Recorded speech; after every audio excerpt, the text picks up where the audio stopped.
Oh yes, what a result. Very happy with that. So close. Apparently 2,200 and something votes. And he more votes across 7 different constituencies, and he could have been in with a chance of being the Prime Minister.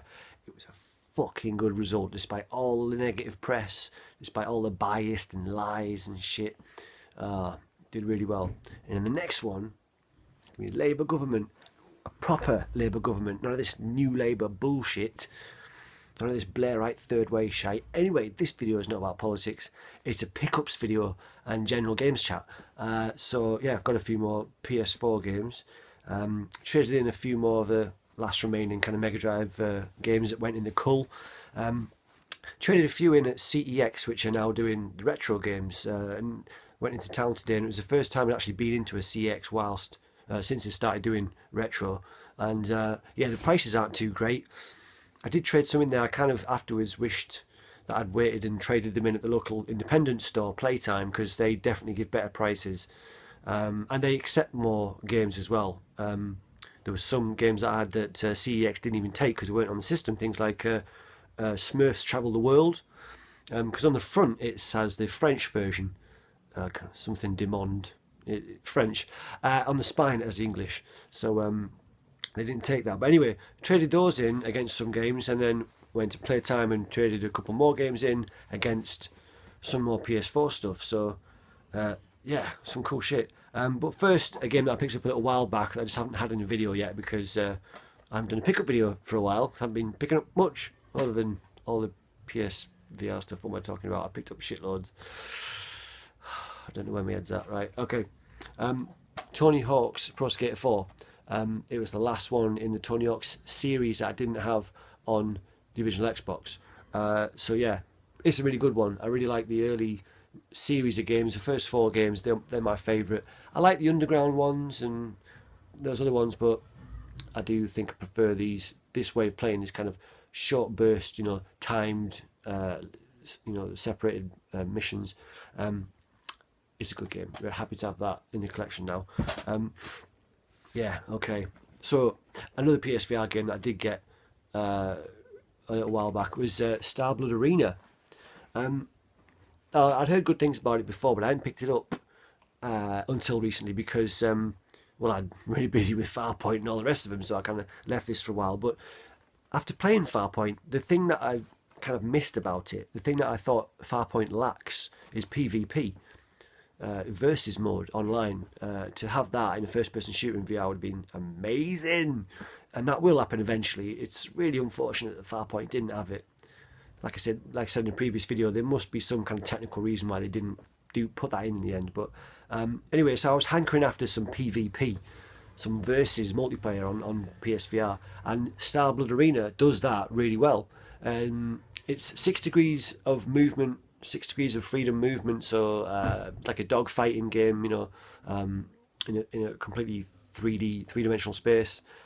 Yeah, shooting at other people, and it's a really fun game. I haven't played it too much yet, but it certainly looks like it has a lot of potential. A little bit of a funny story actually. The very first time that I went online with this game, I joined the lobby, just went for a quick match, just anything, just let's have a go.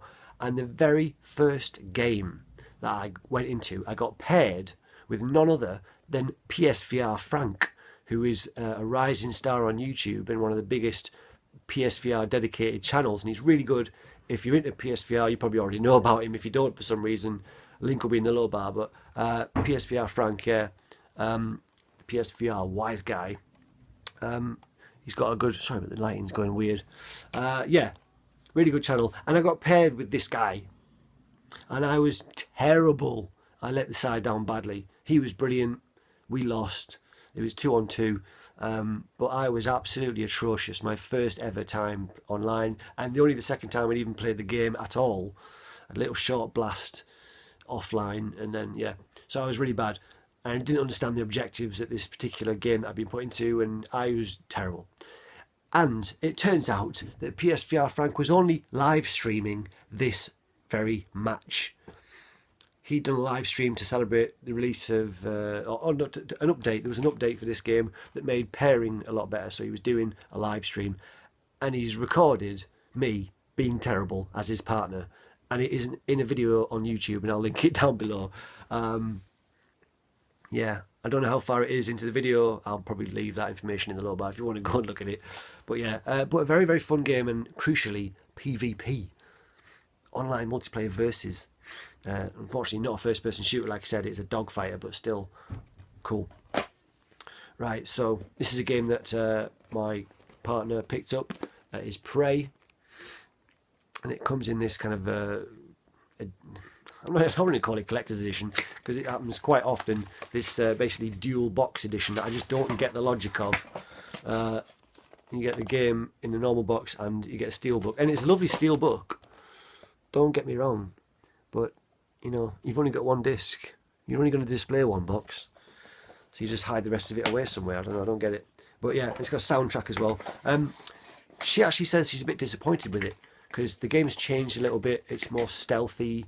Some of the gameplay aspects have changed, apparently. I did play the first one back in the day and really enjoyed it, and so did my missus. And yeah, but she says this one's a little bit disappointing, actually, because of the changes. It might be good in its own right as a different style of game. I haven't tried it yet, but there's Prey. So yeah, these games that I traded in today from the last remaining stuff for the Mega Drive, this is what we got. The Last Guardian.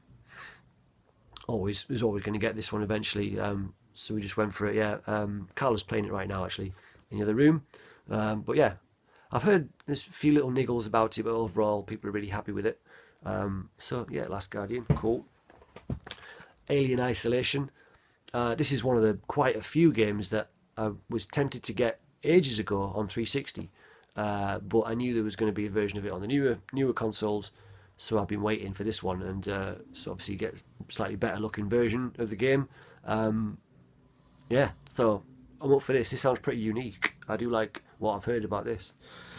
Yeah, so okay, this is the last one we got today, and it is Rime.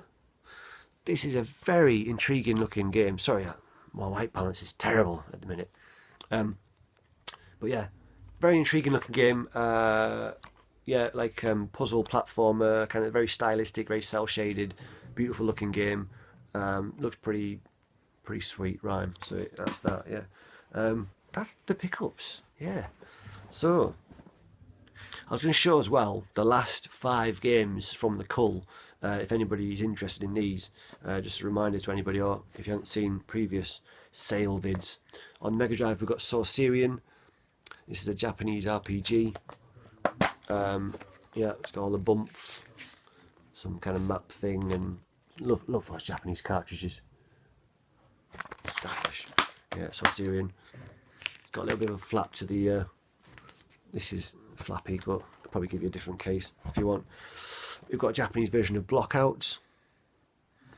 3D Tetris, fucking fun game. We have Flux. It is a visual graphic equalizer kind of thing for the Mega CD, but it comes in a cartridge, of course, as it is for the Mega Drive. It works in conjunction with the Mega CD. Flux. On the N64, we've got Chameleon Twist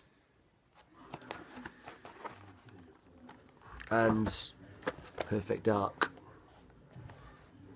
So if anybody wants any of those, let me know. Work something out. That's it, I guess. Yeah. Been playing Farpoint still. My white balance is terrible. Try to sort that out. Right, okay. So, still playing Farpoint, absolutely loving it. And the later levels are more fun. There's, more variety in enemies and in the way the levels look and stuff. And yeah, it certainly opens up a bit. And new weapons as well. And so yeah, it's definitely a lot of fun. I still haven't played online. I kind of feel like I need the perfect circumstances to be able to do that effectively, like have an empty house, things like that, because you're going to be talking to the person, through the headsets to the person, and yeah, she'll get to that eventually.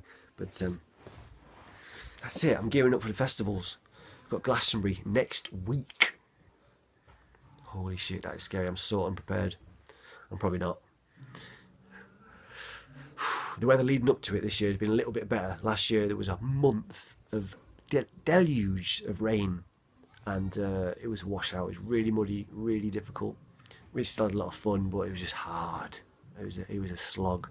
So hoping to be a bit drier and warmer this year makes a big difference. But yeah, looking forward to that.